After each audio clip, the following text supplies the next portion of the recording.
अभी सत्ता और विपक्ष के साथियों द्वारा दिल्ली में नई आबकारी नीति पर चर्चा में काफ़ी कुछ कहा गया। किसी ने ईमानदारी की भी बात की, अजय महावर जी ने कुछ जिक्र किया, कोई शायरी पढ़ी।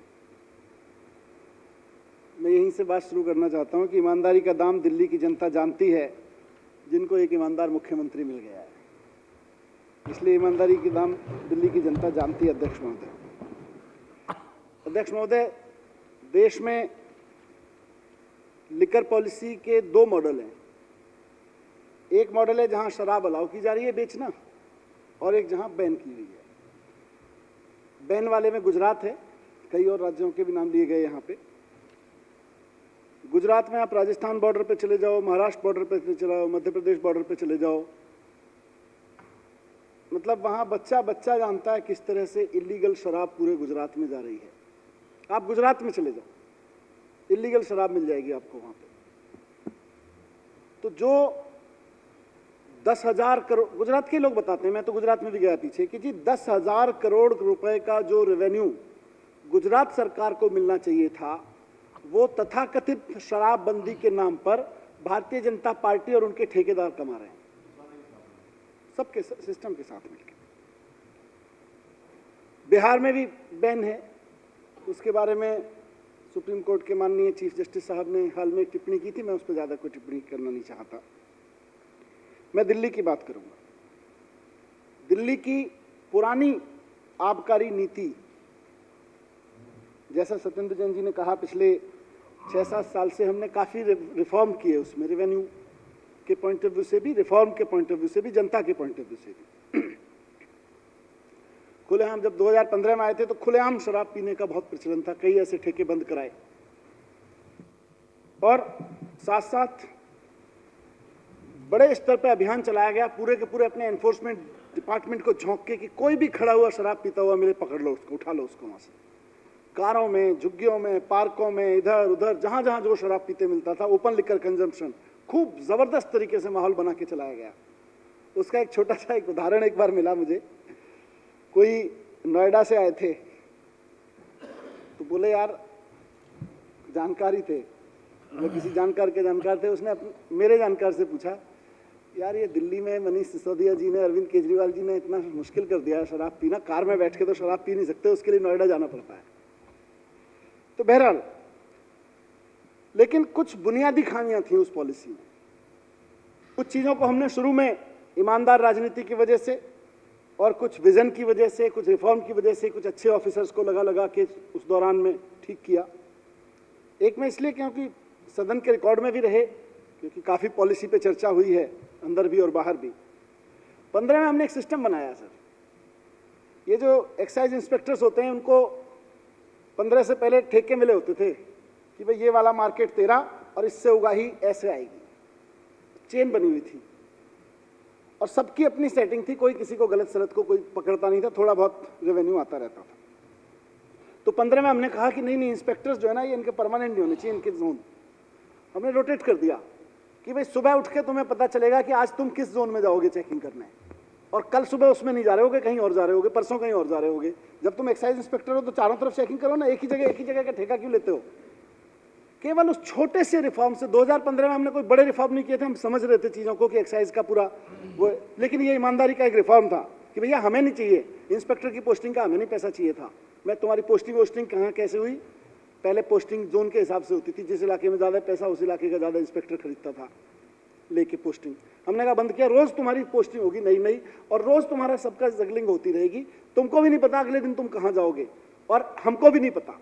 उस तरह का सिस्टम बनाया।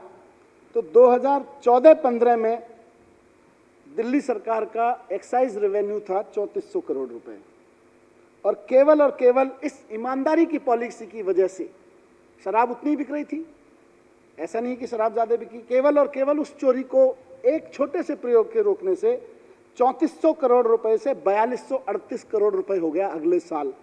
सीधे 600 करोड़ रुपए, 838 करोड़ रुपए लगभग सीधे बढ़ गया, केवल इतने भर प्रयोग से कि इंस्पेक्टर्स की जो तैनाती होती थी उस धंधे को बंद करके अब इंस्पेक्टर हर जगह का इंस्पेक्टर होगा। कल हो सकता है मैं बेईमान गया हो, आज ईमानदार चला जाएगा, कल वाले की बकिया उधेड़ देगा हो।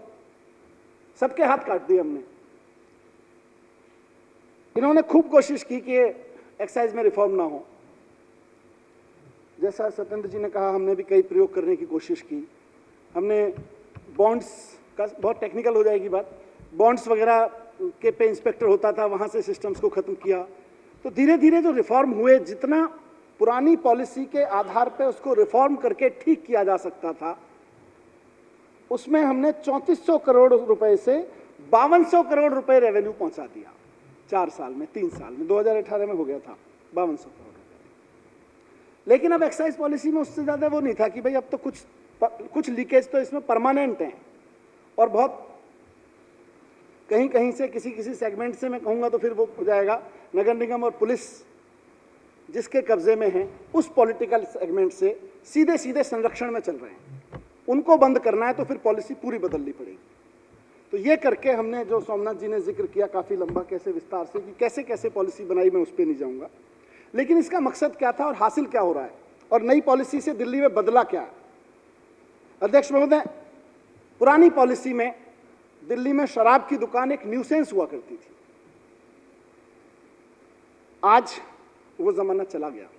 आज दिल्ली में शराब की दुकान न्यूसेंस नहीं है, माहौल बदल गया है। शराब की दुकान की खिड़की जो है वो सड़क पे खुलती थी और उस पे लोग लगे रहते थे, लदे पिदे रहते थे। एक छोटी सी दुकान हो जाती थी, 100 फीट की दुकान भी हो जाती थी, 150 फीट की दुकान भी थी, और ये गली मोहल्लों में खुली हुई थी सारी, जिस गली मोहल्लों की बात कर रहे हैं।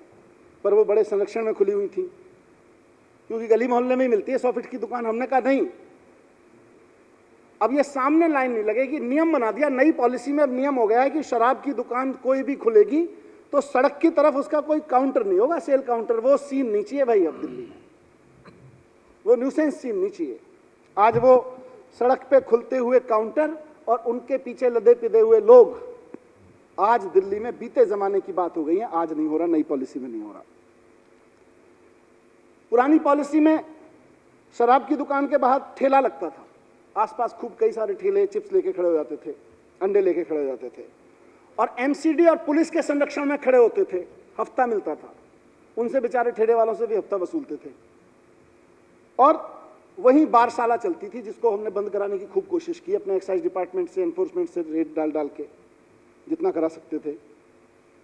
वो बारशाला अब अवैध हो गई है, अब वो बीते जमाने की बात हो गई है। शराब की दुकान के आसपास कोई ठेला अगर खड़ा हुआ तो ठेकेदार की गर्दन नाप दी जाएगी। अब ठेकेदार चाहे सिक्योरिटी ऑफिसर रखे, कैमरा लगाए, जो करे, लेकिन शराब की दुकान के आसपास अगर कोई न्यूसेंस वैल्यू होती है, अगर वहां कोई ठेला खड़ा होता है जिस पर शराब पी जाती है, कोई ऐसी चीज खुलती है, आज शराब की नई पॉलिसी में, तो नई आबकारी नीति में न्यूसेंस खत्म हो गई, नॉनसेंस जो वैल्यू थी उसकी वो खत्म हो गई। ये लोग उसका विरोध कर रहे हैं, होना चाहिए, नॉनसेंस वैल्यू तो होनी चाहिए थी। शराब पुरानी पॉलिसी के पक्षधर हैं ये लोग। शराब की दुकान की खिड़की के पक्षधर हैं, क्योंकि नई पॉलिसी में खिड़की बंद हो गई है। लदे पिदे लोग खड़े रहते थे काउंटर पे, इनको अच्छा लगता था, उसके पक्षधर हो रहे हैं। ठेले के पक्षधर हैं, क्योंकि बाहर एमसीडी और पुलिस को हफ्ता मिलता था, और ऑफकोर्स उनसे इनको कमीशन आता होगा। ये सब बीते जमाने की बात हो गई। इलीगल दुकानें खूब सारी थी, मैं आऊंगा डेटा पर। खूब सारी इलीगल दुकानें थी, किसी ने 2000 भी बोला, मैं भी डेटा दूंगा आगे आके। इतनी इलीगल दुकानें थी, ये तो 2000 कह रहे हैं, कहीं मेरे साथियों ने कहीं ने कहा, इन्होंने भी कुछ कहा। मेरे पास रिकॉर्ड है अध्यक्ष महोदय, 3977 दुकानें तो हमने बंद कराई हैं, पकड़ पकड़ के, धर पकड़ के, और इन लोगों के साथ। भगवान का शुक्र है कि ये इलीगल दुकानों की वजह से हुज ट्रेजेडी नहीं हुई, नहीं तो इनके मास्टर प्लान और इनकी प्रिय पुरानी आबकारी पॉलिसी, उसकी वजह से दिल्ली में हुज ट्रेजेडी भी हो सकती थी। रेवेन्यू का लॉस तो काफी लोगों ने जिक्र किया, मैंने भी थोड़ा सा बताया। रेवेन्यू का लॉस तो हो ही रहा था। सरकार को अब पुरानी पॉलिसी में लेटेस्ट ईयर में, बेस ईयर जिसको हम कहते हैं, 6000 करोड़ रुपए मिल रहा था। अब 9,500 करोड़ से ज्यादा सरकार को रेवेन्यू मिलेगा। ये लोग इसका विरोध कर रहे हैं कि सरकार को क्यों मिल रहा है, ये तो कहीं और मिलना चाहिए था, पहले कहीं और जाता था। दुकानों की संख्या 850 थी, 849, उसको बढ़ाया नहीं, पुरानी पॉलिसी कहती थी कोई भी अप्लाई कर दो, उसको दुकान मिल जाएगी। अब ये विरोध कर रहे हैं।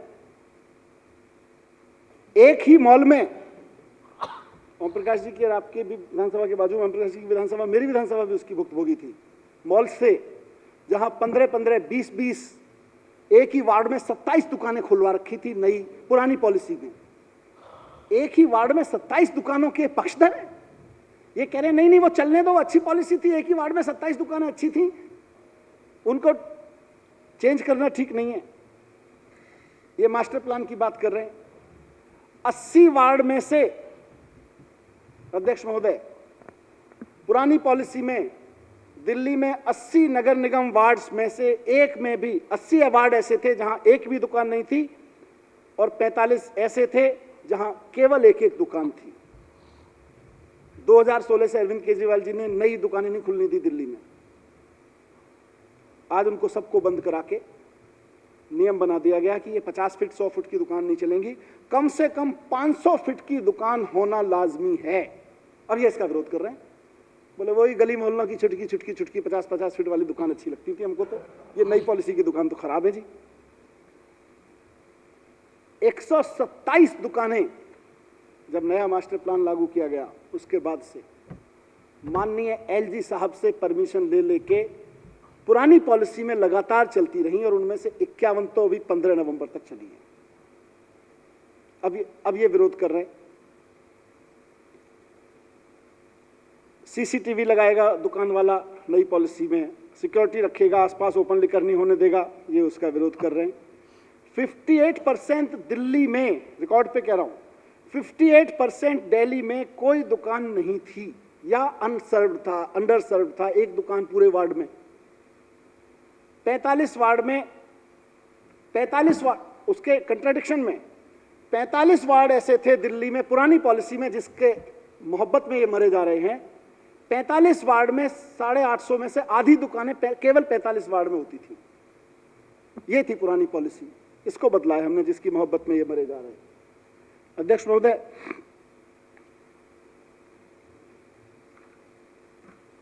नई नीति का भारतीय जनता पार्टी विरोध कर रही है, कसम राम की खा रही है, हम तो विरोध करेंगे। किस सरकार की नीति का विरोध कर रही है? अरविंद केजरीवाल जी की सरकार की नीति का विरोध कर रही है।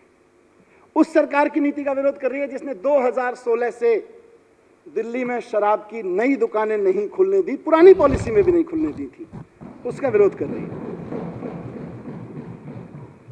उस पॉलिसी का विरोध कर रही है, उस सरकार की पॉलिसी का विरोध कर रही है जिसने दिल्ली में एक्साइज का रेवेन्यू 6000 करोड़ से बढ़ा के 9500 करोड़ रुपए कर दिया।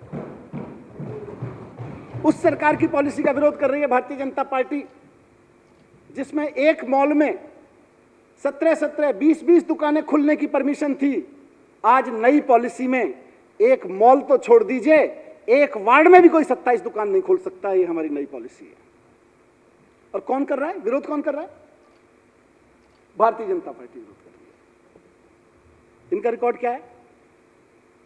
इनका शराब के मामलों में, शराब के बेचने के मामलों में जहां जहां इनकी सरकारें रही हैं और कितना ये दुकानें खोलते हैं। भारतीय जनता पार्टी की जरा लिकर पॉलिसी, ये मैंने अरविंद केजरीवाल जी की लिकर पॉलिसी की बात की है, आम आदमी पार्टी की। अब मैं जरा भारतीय जनता पार्टी की लिकर पॉलिसी की भी एक बानगी सदन में रख देता हूं। बेंगलोर, भारतीय जनता पार्टी की सरकार है वहां पे। बेंगलोर शहर में वहां की पॉपुलेशन है 1,93,00,000, 1.93 करोड़ पॉपुलेशन है। 1,93,00,000 लोगों पर भारतीय जनता पार्टी ने बेंगलोर में 1800 शराब की दुकानें खोल रखी हैं।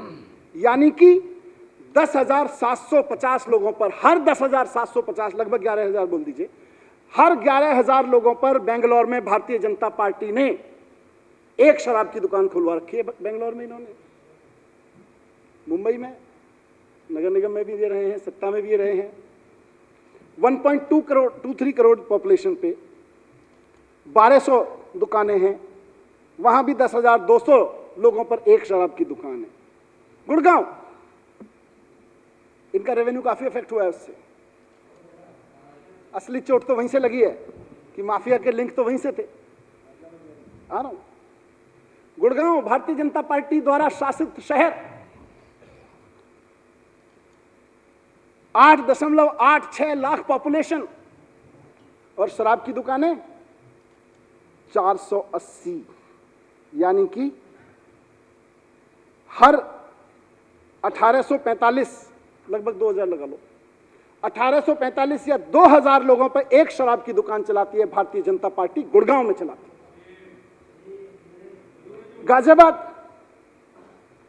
गाजियाबाद की पॉपुलेशन सब नया पुराना सब लगा के 28 लाख, लिबरल कैलकुलेशन किया मैंने, कोई टाइट करके नहीं, 28,67,000 पॉपुलेशन गाजियाबाद, और शराब की दुकानें 950, यानी कि 2,947, हर 2,900, 3,000 मान लीजिए, हर 3,000 लोगों पर भारतीय जनता पार्टी गाजियाबाद में एक शराब की दुकान चलवाती है। नोएडा 8,20,000 लोग पॉपुलेशन, सिटी की पॉपुलेशन, डिस्ट्रिक्ट की बात नहीं कर रहा, 532 शराब की दुकानें चलाती है, हर 1541 लोगों पर एक शराब की दुकान भारतीय जनता पार्टी ने खोल रखी है नोएडा में। हर 1541 लोगों पर नोएडा में एक शराब की दुकान, हर 2947 लोगों पर गाजियाबाद में एक शराब की दुकान, हर 2000 लोगों पर गुड़गांव में एक शराब की दुकान, हर 10,000 लोगों पर मुंबई में एक शराब की दुकान, हर 10,700 लोगों पर बेंगलोर में एक शराब की दुकान। और पूरे हरियाणा को देखें, इनका राज्य है, भारतीय जनता पार्टी का शासन है, 2,73,00,000 लोगों की पॉपुलेशन है, 2600 दुकानें हैं, यानी कि 10,000 पर एक दुकान, हर 10,000 लोगों पे एक दुकान खोलते हैं, 2,000 लोगों पे एक दुकान खोलते हैं, 10,000 लोगों पे एक दुकान खोलते हैं। दिल्ली 2.5 करोड़ की पॉपुलेशन, 849 शराब की दुकानें हैं, 29,400 लोगों पर एक शराब की दुकान एवरेज आती है। बताइए शराब की नीति कहां की अच्छी है? कौन सी शराब लग रही है? अब बताइए, जहां 2,000 लोगों पे एक एक शराब की दुकान खोल रखी है, 10,000 लोगों पे खोल रखी है, 3,000 लोगों पे खोल रखी है, 2,500 लोगों पे एक शराब की दुकान भारतीय जनता पार्टी ने खोल रखी है। शराब की नगरी वो हुई, या शराब की नगरी वो हुई जहां अरविंद केजरीवाल जी की सरकार ने 2016 से ये आंकड़ा मेंटेन करके रखा हुआ है कि 849 से एक भी शराब की दुकान फालतू नहीं होगी, और अगर उसको कैलकुलेट करके देखें तो लगभग 30,000 लोगों पे एक शराब की दुकान। और ये कहते हैं शराब की नगरी बना दी। क्या ढोंग रचते हैं? कहते हैं शराब पीने की उम्र कम कर दी, बच्चों को बिगाड़ेंगे।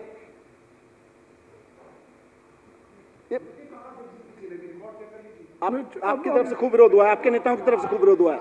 मैं सड़क पर, संसद पे सबके जवाब दे रहा हूं। आपके साथी लगातार बोलते रहे, मैं दे दूंगा आपको। हाउस में भी बोलोगे और बाहर झूठ बोलोगे? हाउस में कुछ बोलोगे और बाहर कुछ बोलोगे? जवाब सुनिए। अध्यक्ष महोदय, शराब पीने की उम्र, अध्यक्ष महोदय, शराब पीने की उम्र पूरा बोलने दो। नोएडा में भारतीय जनता पार्टी की शराब नीति कहती है कि 21 साल का लड़का शराब पी सकता है। गुड़गांव फरीदाबाद में कहती है कि 21 साल का पी सकता है।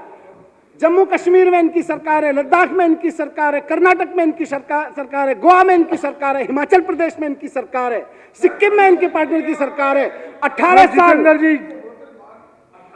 साल उम्र का रखी है इन लोगों ने शराब पीने की। त्रिपुरा, झारखंड, महाराष्ट्र, उड़ीसा, राजस्थान, यूपी में, तेलंगाना, वेस्ट बंगाल, मध्य प्रदेश और हरियाणा की मैंने बात की जहां इनकी भी है और कई लोगों की भी है, 21 साल कर रखी है। अध्यक्ष महोदय, क्यों इसका विरोध हुआ? खूब किया, बाहर किया खड़े होकर। क्यों किया? क्योंकि 21 साल, वहां जब यंग लड़का लड़की कोई शराब पीने जाता है, वहां कोई रेस्टोरेंट में जाता है, अगर उसके सामने शराब का गिलास रखा हुआ है, बियर रखी हुई है, वाइन रखी हुई है, तो सबसे पहले इनकी पुलिस पहुंचती है, आई कार्ड दिखाओ। फिर उस रेस्टोरेंट वाले से पैसा मांगते, तुम्हारे यहाँ ये चल रहा है। उन सब के हिसाब से हफ्ता बांध रखा है। नोएडा में 21 साल का पी सकता है, यहां पिएगा तो पुलिस पकड़ के ले जाएगी। नोएडा का रेस्टोरेंट 21 साल को सर्व कर सकता है, यहां सर्व करेगा तो रेस्टोरेंट को पुलिस सील करवा देगी। ये दो मुहापन इन लोगों ने अध्यक्ष महोदय रखा। क्यों विरोध कर रहे हैं? मैं बता रहा हूं क्यों विरोध कर रहे हैं।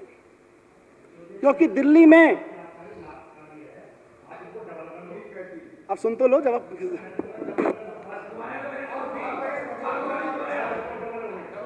अध्यक्ष महोदय, अब आबकारी नीति पर चर्चा की है तो जवाब सुन लो।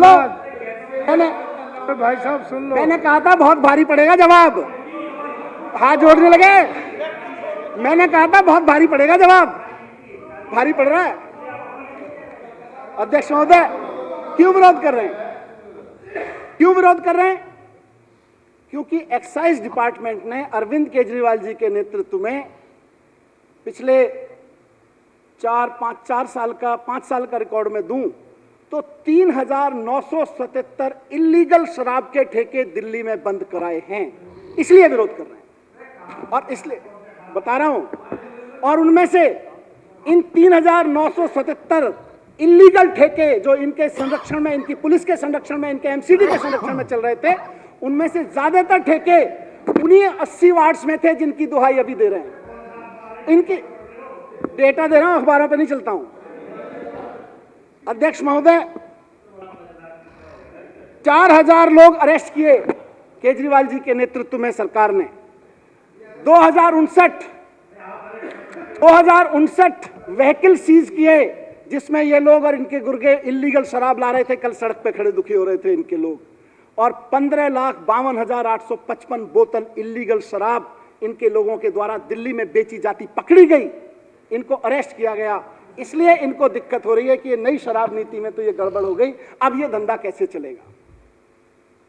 अधिकतर रेट्स उन्हीं लगभग 50% वार्ड जिन्होंने इनको, जिसमें इन्होंने कभी मास्टर प्लान के नाम पे, आ रहा हूं मास्टर प्लान पे भी, और कभी किसी नाम पे दुकानें नहीं खोलने दी, उसके नाम पे इलीगल शराब वहां बिक रही थी क्योंकि इनके संरक्षण में थी। सरकारी शराब के ठेके, मतलब सरकार द्वारा मान्यता प्राप्त सरकार शराब की दुकान वहां नहीं हो सकती क्योंकि उससे सरकार को टैक्स जाता है। इलीगल वाली का टैक्स इनको जाता है। आपके कितने बता दूं? अध्यक्ष महोदय,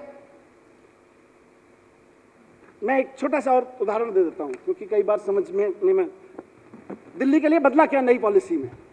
एक शराब की बोतल मान लो मैन्युफैक्चरर के यहां से, जहां से फैक्ट्री से बनती है, 100 रुपए की आती है मान लीजिए। तो पिछली पॉलिसी में उस पर यहां आके 300 रुपए टैक्स लगता था। तो वो सपोज 400 रुपए की बोतल एक ग्राहक को मिलती थी।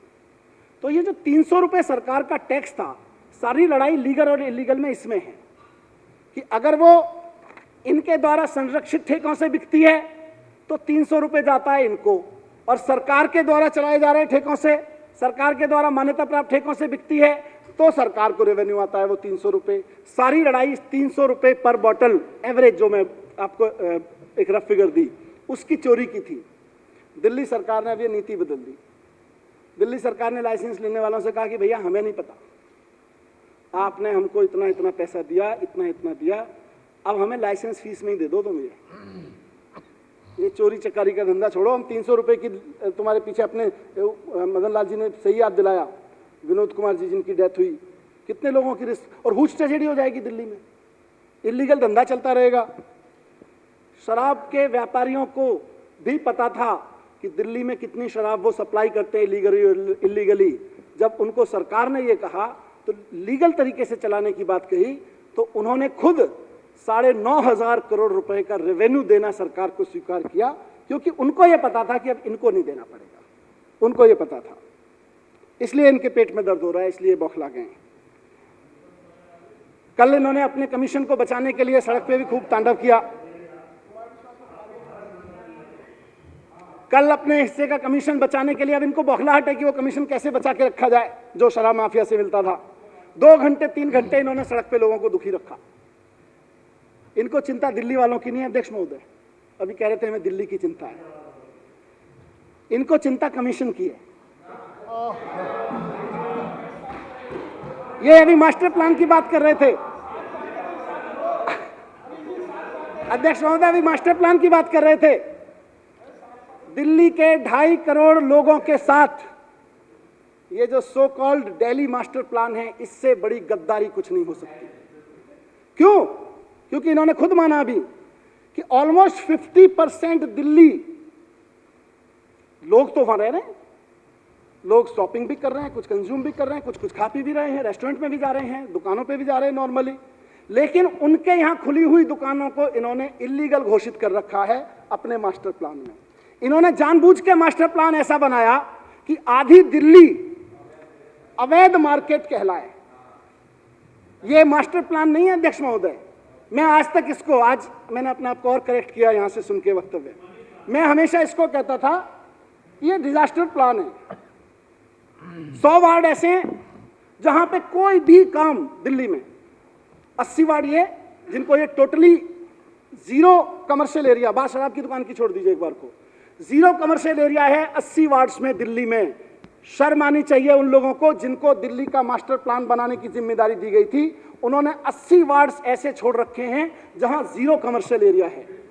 100 वार्ड्स 80 के साथ साथ 100 वार्ड्स करीब ऐसे छोड़ रखे हैं जहां पे बामुश्किल कोई कोना इन्होंने, कोई छोटा सा डीडीए मार्केट, कोई छोटी सी सड़क इन्होंने लीगल घोषित कर रखी है, लीगल घोषित की है, बाकी सारा का सारा इलीगल है। तो 180 वार्ड्स में अगर किसी को रेस्टोरेंट खोलना हो, किसी को कोई मोटरसाइकिल की रिपेयर की दुकान, कोई कार की रिपेयर की दुकान खोलनी हो, किसी तरह का कोई और कंसल्टेंसी का बिजनेस खोलना हो, कोई स्टार्टअप खोलना हो, स्टार्टअप चिल्लाते हैं बहुत, लेकिन आधी दिल्ली में इन्होंने स्टार्टअप खोलने को, किसी का बिजनेस खोलने को इलीगल घोषित कर रखा है। इसको ये मास्टर प्लान कहते हैं।